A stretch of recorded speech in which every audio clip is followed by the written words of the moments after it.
This is Sakshi Verma. Welcome back to my YouTube channel Easy Learning Concept, जहाँ हम लोग difficult concept को आसानी समझते हैं।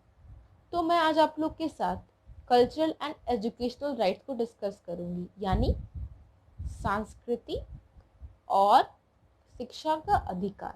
ठीक है, तो इससे पहले वाले वीडियो में हम लोग ने जाना कि राइट अगेंस्ट ट्रेडिशन क्या होती है, right to freedom of religion क्या होती है। ठीक है, तो आज हम लोग दूसरे अधिकार को डिस्कस करें। ठीक है, सो इंडिया क्या है कि India is not made up of monolithic, rather India is a country which has full of diversity. So India एक ऐसी कंट्री है जहाँ विविधताएं बहुत ज़्यादा है, डाइवर्सिटी बहुत ज़्यादा है। इंडिया एक ऐसी कंट्री नहीं है जो एक पर्टिकुलर रिलीजन के लोगों से बनी है, पर्टिकुलर लैंग्वेज के लोगों से बनी है। यहाँ की जो कल्चर है क्या है, डाइवर्स कल्चर है, डाइवर्स लैंग्वेज है, डाइवर्स रिलीजन है। ठीक है, तो इंडियन कॉन्स्टिट्यूशन भी यही बिलीव करती है कि जो हमारी जो डाइवर्सिटी है वो क्या है, ताकत, strength. Indian constitution believe that diversity is our strength. ठीक है, डाइवर्सिटी क्या है, हमारी ताकत है। लेकिन जो हमारी कंट्री में सिर्फ मेजॉरिटी ही नहीं, माइनॉरिटीज भी रहती है जो कि अल्पसंख्यक है। ठीक है, तो उनको अपलिफ्ट करने के लिए कल्चरल एंड एजुकेशनल राइट्स को इंसर्ट किया गया। ठीक है, in order to uplift minority, one such right given to them is cultural and educational right। तो उन माइनॉरिटीज को बढ़ावा देने के लिए, उन अल्पसंख्यकों को बढ़ावा देने के लिए हमारी कॉन्स्टिट्यूशन में कौन सी प्रोविजन लाया गया, cultural and educational right, that is संस्कृति एवं शिक्षा का अधिकार। ठीक है,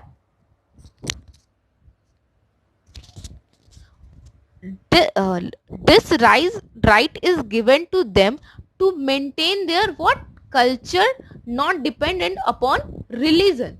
ठीक है, तो ये राइट किस लिए दिया गया है उनको, ताकि वो अपने कल्चर को मेंटेन कर सके।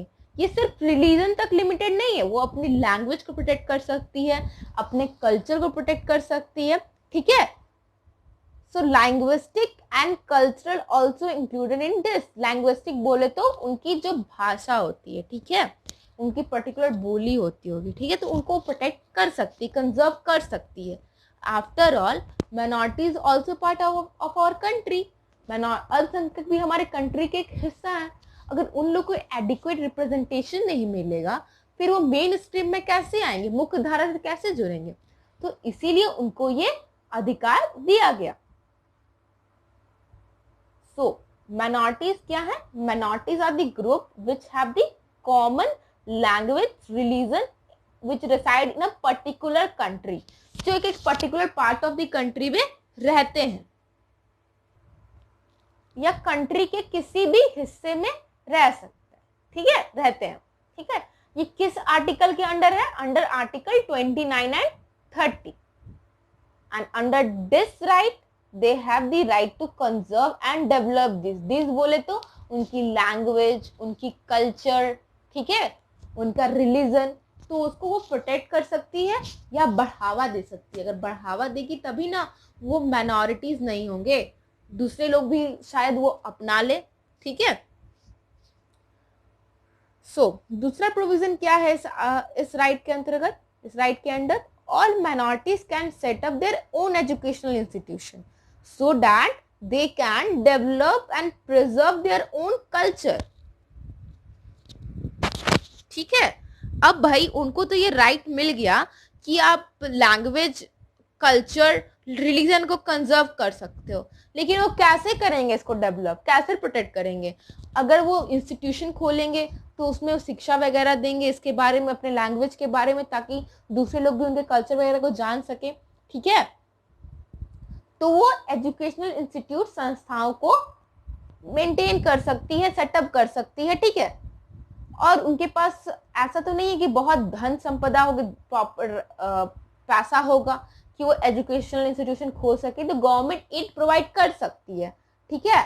तो इसके लिए भी है एक प्रोविजन कि government will not discriminate while granting aid to these institutions on the basis that it is under management of minority community।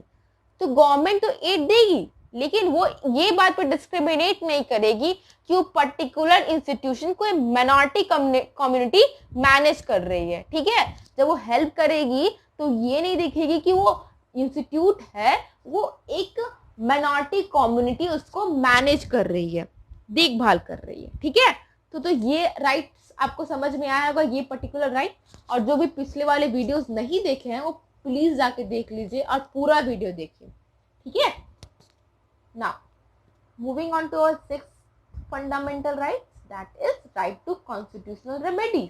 अब आप लोग पूछोगे कि आर्टिकल 30 तक तो हम लोग ने पढ़ लिया, लेकिन मैंने आर्टिकल 31 का वर्णन क्यों नहीं किया, क्यों नहीं डिस्क्राइब किया उसको? तो इसीलिए नहीं किया क्योंकि इस बुक में एक पर्टिकुलर बॉक्स में इसको डिस्क्राइब किया गया है। जो आर्टिकल 31 में राइट टू प्रॉपर्टी को डिस्क्राइब किया गया था, जो हमारी कॉन्स्टिट्यूशन से उसको डिलीट कर दिया गया है, ठीक है। तो उसको आने वाले वीडियोस में डिस्कस करेंगे। अभी हम लोग समझते हैं कि राइट टू कॉन्स्टिट्यूशनल रेमेडीज क्या कहती है। तो इस किस आर्टिकल के अंडर है? अंडर आर्टिकल 32, अंडर अनुच्छेद 32, ठीक है। तो राइट्स तो हम लोग दे दिए, different rights, right to equality, right to discrimination और डिफरेंट राइट्स। लेकिन जब ये राइट्स वायलेट होगा तो हम क्या करेंगे, ठीक है। अगर मेरा राइट वायलेट होगा तो हम क्या करेंगे भाई? तो वो उसका भी प्रोविजन हमारे कॉन्स्टिट्यूशन मेकर्स ने रखा, किस फॉर्म में? राइट टू कॉन्स्टिट्यूशनल रेमेडीज, यानी संवैधानिक उपचार का अधिकार, ठीक है, संवैधानिक उपचार का अधिकार। डॉक्टर BR अंबेडकर इस राइट को क्या बोले? हार्ट एंड सोल, है ना, ये संविधान की आत्मा है। ऐसा क्यों कहा होगा उन लोगों ने? इसीलिए कॉन्स्टिट्यूशन ने राइट तो दे रखा है, लेकिन अगर वॉयलेट होगा तो हम लोग कहाँ जाएंगे? Supreme court and high court हमारे राइट्स को प्रोटेक्ट करेगी और एक्ट करेगी क्या? एक गार्जियन की तरह, गार्जियन ऑफ द कॉन्स्टिट्यूशन की तरह, ठीक है।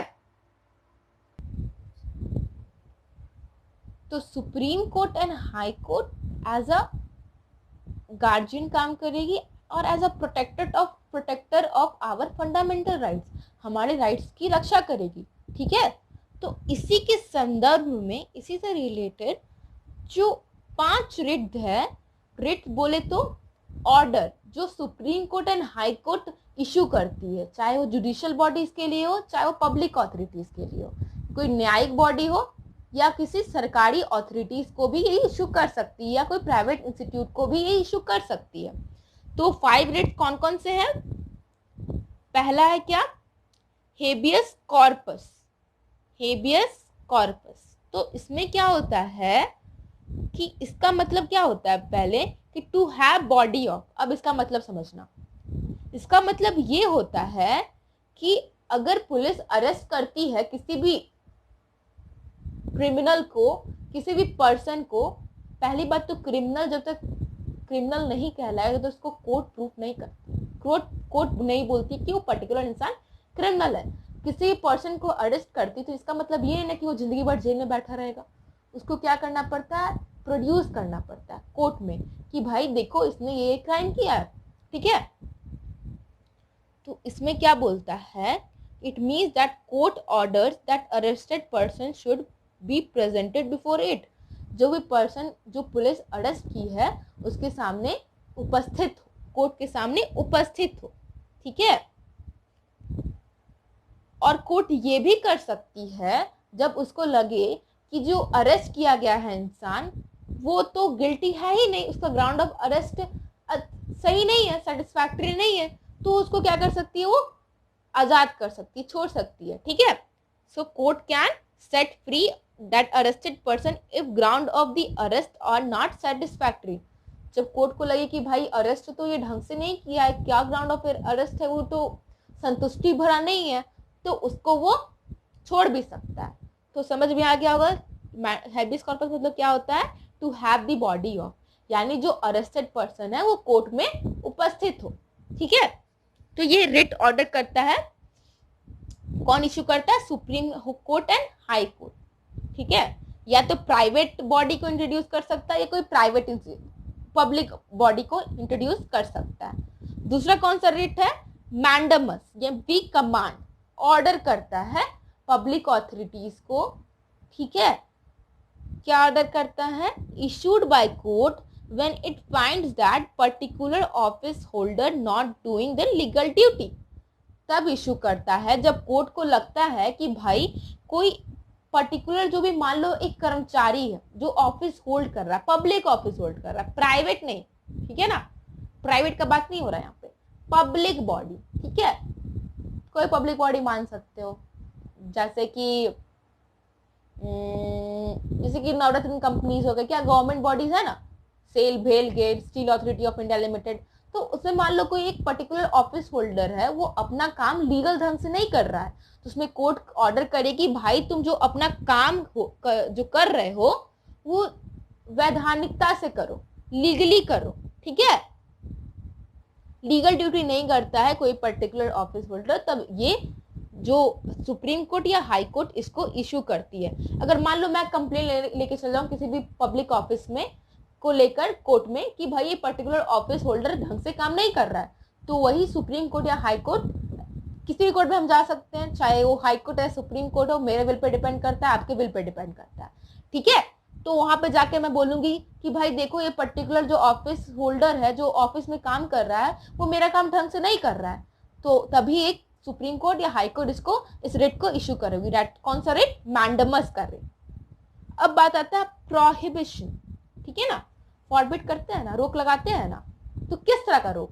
ठीक है, तो यहाँ पे किसी पब्लिक प्राइवेट बॉडी का यहाँ बात नहीं किया जा रहा है, यहाँ सिर्फ न्यायिक प्रक्रिया, यहाँ न्याय का बात, जुडिशियल बॉडी का बात किया जा रहा है। ठीक है, चाहे एडमिनिस्ट्रेटिव बॉडी का बात किया जा रहा है। ठीक है, तो it issued by higher court when lower court consider case going beyond jurisdiction. जब लोअर कोर्ट को ये लगे कि भाई जो ये पर्टिकुलर केस है मेरे क्षेत्राधिकार के बाहर जा रहा है, यानी उसके जुडिक्शन, यानी जो उसके जो पर्टिकुलर पावर कंसर्न में नहीं आ रहा है, तो वो क्या करेगी, जो वो केस है वो अपने हायर कोर्ट से बोलेगी कि भाई ये केस मेरे जुडिक्शन में नहीं है, तो आप ये केस को डील कर। ठीक है, तो ये हायर कोर्ट किसको इश्यू करेगी, लोअर कोर्ट को, कि भाई तुम्हारे जुडिक्शन से ये बाहर है, लोअर कोर्ट के क्षेत्राधिकार से बाहर है, कोई ऐसा केस आ गया जो उसके मैटर कंसर्न में ना, ठीक है, उसके क्षेत्राधिकार में ना, तब ये हायर कोर्ट इशू करेगी अपने लोअर कोर्ट्स को। ठीक है, अब बात आती है को वारंटो। ठीक है, अगर कोर्ट को ऐसा लगे, if the court finds that person is holding office but not entitled to hold office, then court क्या करती है, को वारंटो का रिट जो है वो इश्यू करती है। ठीक है, को वारंटो में क्या होता है, अगर कोर्ट को ऐसा लगे कि पर्टिकुलर ऑफिस होल्डर है, वो अपना काम तो कर रही है लेकिन उस काम के करने को वो लायक ही नहीं है, उस ऑफिस को होल्ड करने के वो लायक ही नहीं है। ठीक है, मान लो कोई वैकेंसी निकला हो, ठीक है, मान लो टीचर्स का ही वैकेंसी निकला हो, ठीक है, सरकारी स्कूल का हो गया। ठीक है, तो वो पता चले कि भाई वो तो धांधली हुआ है उसमें, ठीक है, उसमें करप्शन हुआ है और बहुत सारे टीचर लोग काम कर रहे हैं, तो उस समय कोर्ट उसमें रोक लगा सकते कि भाई जो तुम टीचर बने फिर रहे हो, तो वो क्या है, तुम एक इलीगल करप्शन की वजह से इस पोस्ट को होल्ड कर रहे हो, तुम उस पोस्ट होल्ड करने के लायक ही नहीं हो। तब जो सुप्रीम कोर्ट या हाई कोर्ट कौन सा रिट इश्यू करेगी, को वारंटो का। ठीक है, तो मैंडामस और को वारंटो को याद रखना। मैंडामस में है जो ऑफिस होल्ड कर रहा है तो ठीक है, लेकिन वो जो है अपना काम वैधानिकता से नहीं कर रहा है। ठीक है, को वारंटो में क्या होता है, वो तो ऑफिस होल्ड कर रहा है, काम भी कर रहा है, लेकिन क्या है, उस पोस्ट को होल्ड करने के वो इंटाइटल ही नहीं है, लायक बोलते हो ना, तो लायक ही नहीं है। ठीक है, पांचवा क्या है, सेरिटोरी तुरड़ी, ठीक है। तो इसमें क्या होता है कि कोर्ट जो है वो लोअर कोर्ट को रिट इशू करती है कि भाई जो तुम्हारे पास जो मैटर पेंडिंग है वो अपने हायर कोर्ट को ट्रांसफर करो। तब जो हायर कोर्ट है, हायर कोर्ट बोले तो supreme court and high court issue करती है इस रिट को, ठीक है। तो हैबियस कॉर्पस को हिंदी में क्या बोला जाता है? बहुत सारे बच्चे हिंदी में भी तो पढ़ रहे होंगे। तो हैबियस कॉर्पस को बोला जाता है हिंदी में बंदी प्रत्यक्षीकरण। मैं लिख नहीं रही हूं, आप लोग आवाज को सुन के लिख लेना, ठीक है। बंदी प्रत्यक्षीकरण। मैंडामस को हिंदी में बोलते हैं परमादेश, ठीक है, आदेश जारी करती है।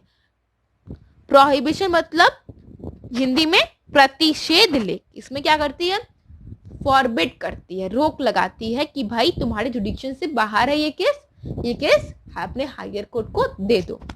कोवारेंटो मतलब उत्प्रेषण, यानी उस ऑफिस के होल्ड करने के लायक ही नहीं है, ठीक है। और पांचवा क्या है? सेरिटोरी, क्या बोलोगे? मेरा प्रोनाउंसिएशन बहुत खराब है। सेरिटोरी, ठीक है। तो इसका क्या बोलते हैं हिंदी में? अधिकार परीक्षा लेख,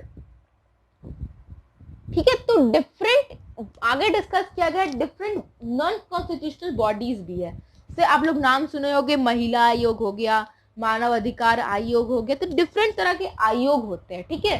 तो वो भी इंडिविजुअल के राइट्स को प्रोटेक्ट करते हैं।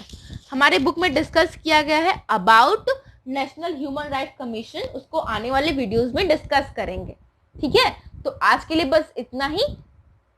अगर आप लोगों को वीडियो अच्छा लगा हो तो please like, subscribe and share, ठीक है। Thank you for watching.